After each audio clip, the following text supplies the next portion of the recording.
The Montana wilderness at midnight is no place for a human being. The temperature has dropped to near freezing, and the darkness is so complete that Sarah Thompson can barely see her own hands shaking as she clutches her broken flashlight.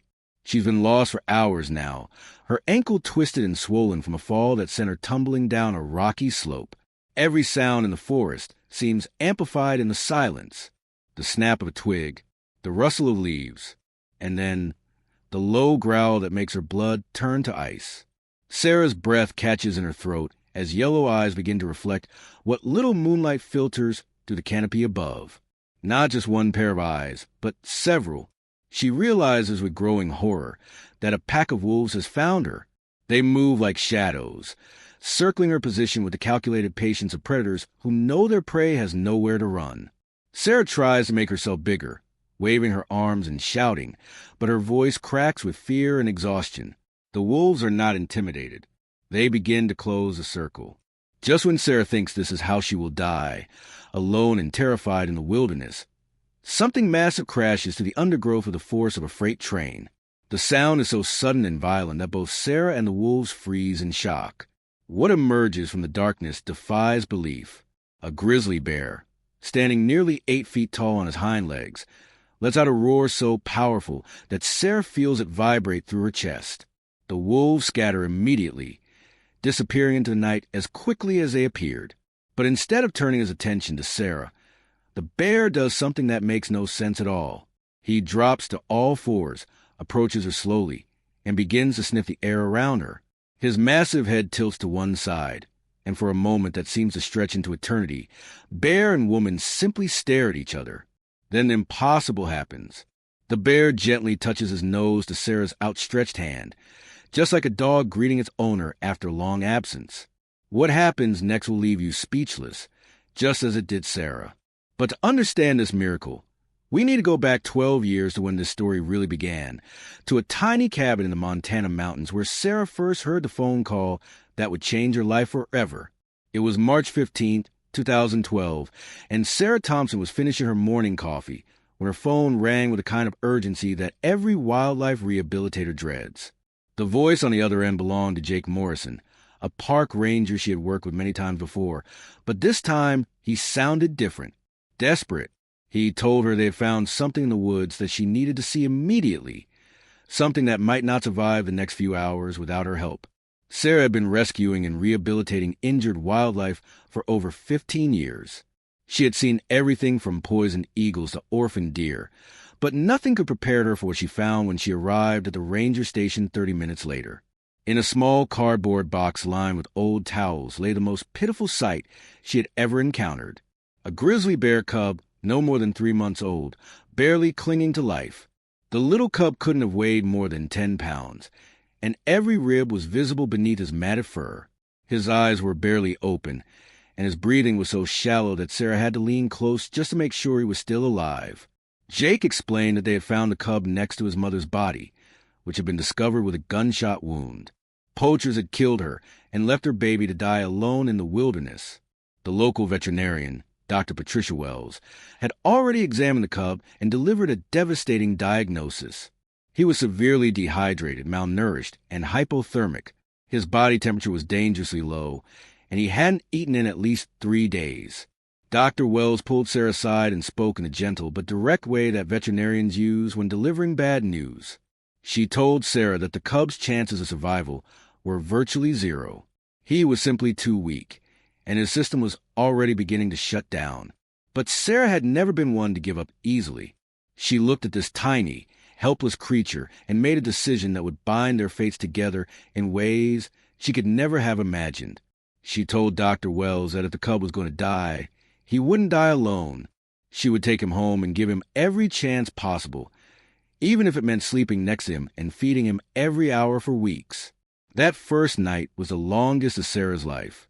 She had set up a makeshift nursery in her bedroom, complete with heating pads and blankets to keep the cub warm. She had prepared special formula according to Dr. Wells' instructions, but the cub refused to eat. Hour after hour, she tried to coax him to take the bottle, but he was simply too weak and traumatized to respond. As the temperature outside dropped and the cub's breathing became even more labored, Sarah made a decision that would have shocked anyone who didn't understand the depth of her commitment to saving lives. She carefully lifted the tiny bear cub and placed him against her chest, under her jacket, sharing her body heat in a desperate attempt to raise his core temperature. She lay awake all night, feeling his tiny heart beating against her ribs, whispering encouragement and promises that everything would be okay. The breakthrough came just as the sun began to rise over the Montana mountains. The cub suddenly lifted his head and looked directly into Sarah's eyes for the first time. It was a moment of connection, so profound that Sarah later said she felt something fundamental shift between them. When she offered the bottle this time, the cub latched on immediately and began to drink with the desperate hunger of someone who had been given a second chance at life.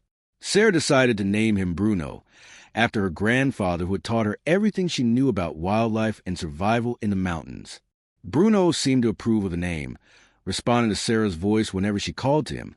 Over the following weeks, as Bruno grew stronger and more alert, Sarah began to notice something extraordinary about his intelligence and his capacity for forming emotional bonds. Unlike the other animals she had rehabilitated over the years, Bruno seemed to understand that Sarah had saved his life, and he responded with a level of trust and affection that she had never experienced with a wild animal. He would follow her around the house like a puppy, and when she sat down to work on her computer or read a book, Bruno would curl up at her feet and sleep peacefully for hours. As the weeks turned into months, Bruno's true personality began to emerge. He was playful and curious, but also remarkably gentle and intuitive about Sarah's moods. When she was sad or stressed, Bruno seemed to sense it immediately and would come to her for comfort, resting his massive head in her lap until she felt better. When she was happy and energetic, Bruno would become playful, wrestling with her on the living room floor with a gentleness that seemed impossible for an animal of his size and strength. Sarah began taking Bruno on daily walks through the forest surrounding her cabin, teaching him the survival skills he would need if he were ever to return to the wild. Her grandfather had been a legendary outdoorsman, and he had passed down knowledge about tracking, foraging, and navigation that most people have forgotten in the modern world. Sarah taught Bruno how to find water by following certain types of vegetation, how to identify edible plants and roots, and how to read the signs that other animals left behind. But the most important skill Sarah taught Bruno was something she called leading. Her grandfather had taught her that in dangerous or unfamiliar terrain, it was often safer to let someone with better instincts go ahead and show the way. Sarah trained Bruno to walk ahead of her on difficult paths, to pause and look back to make sure she was following, and to guide her around obstacles or dangerous areas. Bruno took to this training with enthusiasm that amazed Sarah. He seemed to understand that he was being trusted with her safety, and he took that responsibility seriously. Word of Sarah's unusual relationship with Bruno began to spread throughout the local community. At first, people were merely curious about the woman who was raising a grizzly bear in her home. Local news stations ran feel-good stories about the orphan cub who had found a second chance at life. Children would ask their parents if they could visit Bruno, and Sarah occasionally allowed supervised visits from school groups, always emphasizing the importance of wildlife conservation and the dangers of human encroachment on natural habitats. But as Bruno continued to grow, reaching over 200 pounds by his first birthday, some people in the community began to express concern about the safety of having such a large predator living in a residential area. There were whispered conversations at a local diner about what would happen if Bruno ever turned aggressive, and anonymous phone calls to wildlife authorities questioning whether Sarah's arrangement was legal or safe. Sarah was well aware of these concerns, and she shared many of them herself. She had always known that her time with Bruno would be limited, that eventually he would need to return to the wild where he belonged. But as their bond grew deeper and more complex, the thought of separating from Bruno became increasingly painful. He had become more than just a rehabilitation project. He had become family. Bruno seemed to sense the approaching change before Sarah was ready to acknowledge it. He began exhibiting behaviors that worried her, becoming more protective of their property and more suspicious of strangers. When visitors came to the cabin, Bruno would position himself between them and Sarah, not aggressively, but with a watchfulness that made it clear he considered himself her guardian. The decision was ultimately taken out of Sarah's hands on a cold Tuesday morning in November when two vehicles pulled into her driveway. Wildlife officers had received an anonymous complaint about an illegally kept dangerous animal and they had come to investigate. Sarah knew immediately that everything was about to change. The lead officer, Captain Michael Rodriguez, was a man Sarah had worked with before on other wildlife cases. He was fair and respectful, but he was also bound by regulations that left no room for exceptions. He explained to Sarah that while her work with Bruno was admirable, keeping a full-grown grizzly bear on private property was illegal under both state and federal wildlife protection laws. Sarah was given a choice that felt like no choice at all. Bruno could be transferred to a licensed zoo or wildlife sanctuary where he would live in captivity for the rest of his life, or he could be relocated to a designated wilderness area where he would have a chance to live as a wild bear. The thought of Bruno spending his life in a cage was unbearable to Sarah, but the thought of releasing him into the wild when he had never learned to fear humans was equally terrifying. After days of agonizing deliberation, Sarah made the decision that she believed was best for Bruno, even though it would break her heart. She chose wilderness relocation, but she insisted on being involved in the preparation process. Bruno would need to be retrained to avoid human contact and to rely on his natural instincts rather than the comfort and security he had found in domestic life. The training process was the most difficult thing Sarah had ever done. For weeks, she forced herself to act cold and aggressive toward Bruno whenever he approached her for affection. She would shout at him and throw objects to scare him away when he tried to follow her on their walks. The confusion and hurt in Bruno's eyes was almost unbearable, but Sarah knew it was the only way to give him a chance at survival in the wild. Bruno's transformation during this period was heartbreaking to watch. The playful, affectionate bear who had once greeted Sarah with enthusiasm each morning became wary and distant. He began sleeping outside rather than in the house, and he stopped coming when Sarah called his name. The training was working, but Sarah felt like she was losing a piece of her soul with each passing day. The morning they came to take Bruno away, Sarah was not prepared for the intensity of her grief. The wildlife team arrived at dawn with a transport truck and tranquilizer equipment. Bruno seemed to sense that something was different, and he became agitated and protective, positioning himself between Sarah and the officers just as he had done with strangers in the past. When the tranquilizer dart hit him, Bruno didn't go down immediately. Instead, he fought the effects of the sedative, stumbling towards Sarah with a desperation that brought tears to the eyes of even the hardened wildlife officers. As the drugs finally took effect and Bruno collapsed, he reached one massive paw toward Sarah, as if trying to touch her one last time. Sarah knelt beside Bruno's unconscious form and whispered the words she had been practicing for weeks, but never believed she would actually have to say. She told him to be wild, to be free, and forget about the life they had shared together. She promised him that he was strong enough to survive, and that she would love him forever, even from a distance. Bruno was transported to a remote section of Glacier National Park, over 300 miles from Sarah's cabin. The relocation team chose an area with abundant food sources and minimal human contact, giving Bruno the best possible chance to establish himself in the wild. Sarah was strictly forbidden from visiting or attempting to contact Bruno in any way, as any reminder of his domestic life could undo the progress they had made in preparing him for independence. For months after Bruno's relocation, Sarah struggled with depression and guilt.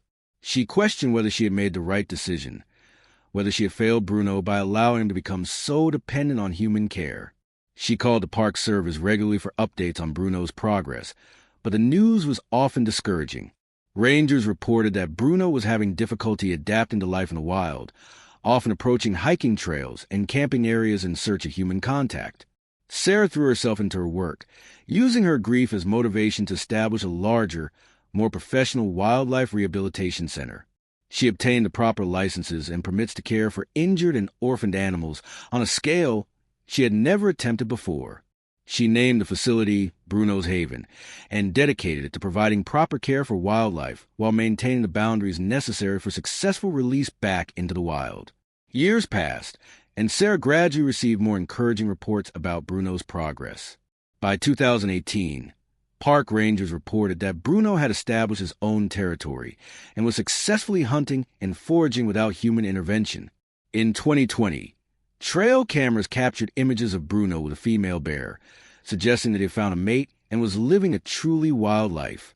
By 2022, Bruno had become something of a legend among park rangers and wildlife researchers.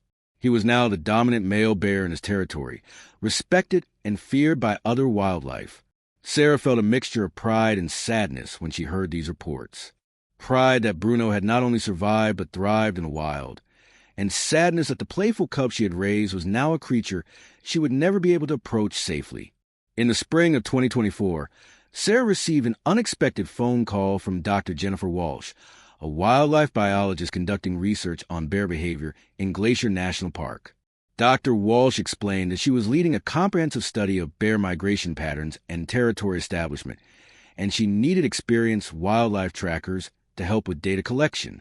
The study area included the region where Bruno had been released 12 years earlier. Sarah's first instinct was to decline the invitation. The thought of being in Bruno's territory, possibly seeing him but being unable to interact with him, seemed like it would be too painful to bear. But as she thought about it more, she realized that this might be her only chance to see how Bruno was doing, to know for certain that he was healthy and thriving in his natural environment. The research expedition was scheduled to last 3 days, during which the team would set up motion-activated cameras and GPS tracking equipment to monitor bear movement patterns throughout the region. Sarah would be responsible for identifying signs of bear activity and helping to determine optimal locations for equipment placement. On the morning of the expedition, Sarah packed her gear with a mixture of excitement and anxiety. She had participated in dozens of similar research projects over the years, but this one felt different. There was a possibility, however remote, that she might catch a glimpse of Bruno during their time in the wilderness. The first day of the expedition went smoothly. The research team, consisting of Sarah, Dr. Walsh, and 2 graduate students, hiked deep into Bruno's known territory and set up their base camp near a stream that was known to be frequented by the local bear population. They spent the day installing cameras and GPS equipment, working systematically to cover as much ground as possible. As evening approached on the second day, Sarah began to feel a sense of disappointment. They had seen plenty of evidence of bear activity, including fresh tracks and claw marks on trees, but they had not encountered any bears directly. She reminded herself that this was actually preferable from a safety standpoint, but she couldn't help feeling that she had missed her chance to see Bruno again. The weather began to change rapidly as they prepared to return to base camp. Dark clouds gathered overhead, and the wind picked up significantly, bringing with it the smell of rain and the electricity of an approaching storm. Dr. Walsh made a decision to head back to camp immediately, but as they packed their equipment, Sarah's GPS device began malfunctioning, displaying error messages and refusing to maintain a satellite connection. The storm hit with an intensity that none of them had anticipated. Rain began falling in heavy sheets, and lightning illuminated the forest in brief, dramatic flashes. In the confusion and urgency of seeking shelter, Sarah became separated from the rest of the team. She called out for them, but her voice was lost in the wind and thunder. Sarah found herself alone in an unfamiliar section of forest as darkness began to fall. Her radio had been damaged when she slipped on a wet rock, and her GPS was still malfunctioning. She tried to retrace her steps, but everything looked different in the rain and darkness. Panic began to set in as she realized she was completely lost. The situation became even worse when Sarah attempted to climb over a fallen log and lost her footing on the slippery surface. She fell hard, landing awkwardly on her left ankle with a sharp crack that she both heard and felt. The pain was immediate and intense, and when she tried to stand, she realized that her ankle was severely sprained or possibly broken. Sarah managed to drag herself to the base of a large tree where she could rest her back and assess her situation. She was lost, injured, and alone in the wilderness with no way to communicate with the outside world. The temperature was dropping rapidly, and she had no shelter other than the minimal protection provided by the tree canopy above. As the hours passed and the storm continued to rage, Sarah began to understand how serious her situation had become. She was experiencing the early stages of hypothermia, and her injured ankle made it impossible for her to walk more than a few steps at a time. She tried to stay awake and alert, but exhaustion and cold were making it increasingly difficult to think clearly. It was around midnight when Sarah first heard the sounds that made her blood run cold, rustling in the bushes around her position, followed by low growls and the sound of multiple animals moving through the undergrowth. She fumbled for her flashlight and managed to get it working just long enough to see the reflection of multiple pairs of eyes surrounding her position. A pack of wolves had found her, and they were clearly assessing whether she represented a threat or an opportunity. Sarah tried to make herself appear larger and more threatening by shouting and waving her arms, but her voice was weak from cold and exhaustion, and her movements were limited by her injury. The wolves seemed to sense her vulnerability and began to move closer, their circle tightening with each passing minute. Sarah realized with growing terror that she was about to become prey. She had no weapon, no means of escape, and no way to call for help. The alpha wolf, a large gray animal with intelligent eyes, began to move toward her with the confidence of a predator who knows the hunt is nearly over. Just when Sarah had resigned herself to her fate, the forest around her exploded with a sound unlike anything she had ever heard. It was a roar so powerful and primal that she felt it vibrate through the ground beneath her. The wolves immediately stopped their advance and turned toward the source of sound, their ears flattened and their tails tucked in submission. What emerged from the darkness was a creature so massive and imposing that Sarah's first thought was that she had gone from one nightmare into another. A grizzly bear, standing nearly 8 feet tall on his hind legs, stepped into the small clearing where Sarah sat helpless against a tree. The confrontation between the bear and the wolf pack was brief but decisive. The bear charged toward the wolves with another earth-shaking roar, and most of the pack scattered immediately. The alpha wolf stood his ground for a moment, as if considering whether to challenge this new threat. But when the bear dropped to all fours and charged directly at him, even the alpha decided that discretion was the better part of valor. Sarah watched in amazement as her would-be killers disappeared into the forest as quickly as they had appeared. But her relief was short-lived, as she now found herself face-to-face with an even more dangerous predator. Grizzly bears were known to be unpredictable and potentially aggressive, especially when they encounter humans in their territory. The bear turned his attention to Sarah, and she braced herself for what she assumed would be her final moments. But instead of aggression, the bear approached her slowly and cautiously, sniffing the air around her with obvious curiosity. As he came closer, Sarah noticed something that made her heart skip a beat. There was a distinctive scar on the bear's left ear, a small mark that she recognized immediately. Through her shock and disbelief, Sarah managed to whisper a single word, "Bruno?" The bear's reaction was immediate and unmistakable. His ears perked up, his head tilted to one side, and he made a soft huffing sound that Sarah remembered from when he was a cub. After 12 years of separation, Bruno had found her.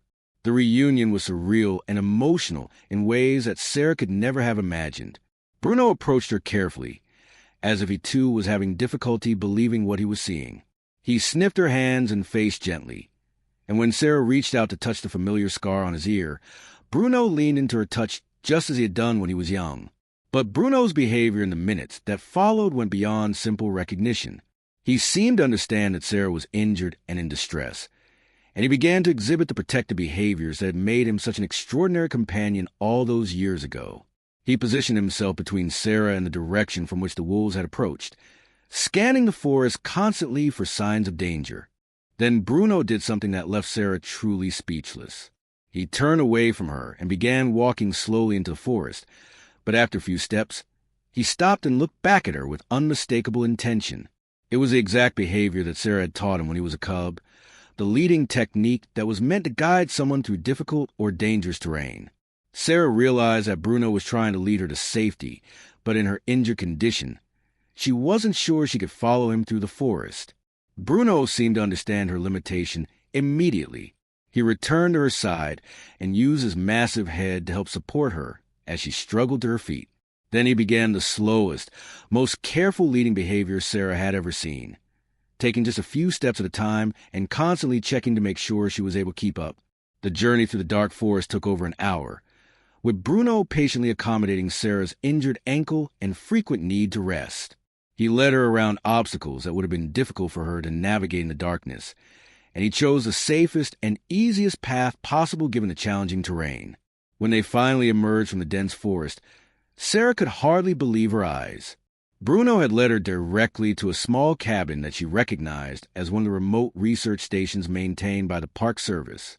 It was the same cabin where her team would have been looking for her, and it represented safety, warmth, and the possibility of rescue. But Bruno's miraculous assistance didn't end there. As Sarah sat on the cabin's porch, trying to process what had just happened, Bruno disappeared back into the forest. Sarah assumed that he was returning to his wild life, and she felt a mixture of gratitude and sadness as she watched him go. 20 minutes later, Bruno returned, and what he carried in his mouth left Sarah speechless for the second time that night. It was her backpack, the one she had lost when she fell and injured her ankle hours earlier.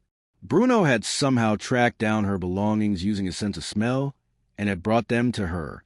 Inside the backpack was Sarah's emergency medical kit, which allowed her to properly stabilize her ankle, and most importantly, her emergency GPS beacon, which she activated immediately to signal for rescue. Bruno had not only saved her life by driving off the wolves and leading her to safety, but he had also provided her with the tools she needed to get professional help. As Sarah treated her ankle and waited for the rescue team to arrive, Bruno lay down near the cabin porch and maintained protective watch over her, just as he had done when he was a young bear sleeping at the foot of her bed. The years seemed to melt away, and for a brief time, it felt like they were simply Sarah and Bruno again, taking care of each other just as they always had. When the sound of a rescue helicopter became audible in the distance, Bruno immediately stood up and began moving toward the forest.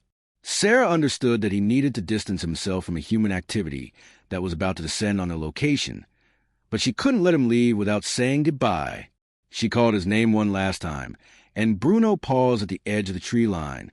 For a moment that seemed to last forever, they looked at each other across the years and the distance that had grown between their two worlds. Then Bruno approached her one final time and gently touched his nose to her outstretched hand, just as he had done on the night they first met when he was a dying cub, and she was a woman determined to save his life. With that final gesture of connection and love, Bruno disappeared into the wilderness that had become his true home. Sarah never saw him again, but she carried a memory of their miraculous reunion for the rest of her life. The rescue team found her an hour later, amazed by her story and the evidence of bear intervention that was clearly visible around the cabin. In the months that followed, Sarah's story spread throughout the wildlife research community and beyond. Trail cameras in Bruno's territory continued to capture images of him thriving as the dominant male bear in the region, and researchers noted that he had begun exhibiting the leading behavior with his own cubs, apparently passing down the skills that Sarah had taught him to the next generation. Sarah returned to her work at Bruno's Haven with a renewed sense of purpose and a deeper understanding of the profound connections that could exist between humans and wildlife. She never forgot the lesson that Bruno had taught her on that terrifying night in the forest, that love, once established, can transcend time, distance, and even the fundamental differences between species. Years later, when people would ask Sarah about the most important things she had learned from her experience with Bruno, her answer was always the same. She would tell them that some bonds are so deep and true that they become part of who we are, and that these connections can survive anything life throws at them, even 12 years of separation and the call of the wild. The story of Sarah and Bruno became a testament to the power of love, patience, and respect for the natural world. It reminded people that wildlife rehabilitation is not just about saving individual animals, but about recognizing the intelligence, emotions, and capacity for love that exists in all living creatures. And somewhere in the vast wilderness of Montana, Bruno continues to live his wild life, raising his own family and passing down the lessons he learned from a woman who saved his life and loved him enough to let him go. The bond between them remains unbroken, a reminder that some connections are truly eternal,